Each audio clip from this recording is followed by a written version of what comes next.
Ito ngayon ang pinakabagong datos mula sa mas pinaigting at mas pinalakas na kampanya ng buong kapulisan ng Piero Mimaropa sa pagsugpo ng ilegal na droga sa buong rehiyon sa ilalim ng pamumuno ni Police Brigadier General Roger L. Quezada.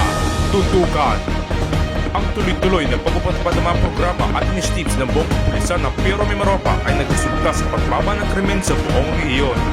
Base sa pinahuling na talang datos, umabot sa tinatayang 42.24 na gramo ng shabu na nagkakahalaga ng 287,210.24 pesos ang nakumpiska ng kapulisan. Bunga ito ng 6 na magkakahiwalay na anti-illegal drugs operations na naisagawa sa bayan ng Oriental at Occidental Mindoro, Marinduque at Puerto Princesa City. Dahil dito, ito'y nagresulta sa pagkakareso ng 11 drug personalities. At yan ang mga huling kaganapan dito sa Police Regional Office Mimaropa sa pangunguna ng kanyang masipag at masigasig na Regional Director, Police Brigadier General Roger L. Quezada, katuwang ang Command Group, Provincial Directors, Chief of Police at iba pang unit leaders at higit kumulang na 6,000 kapulisan. Ito ang Police Regional Office Mimaropa, the home of Police Eco Warriors.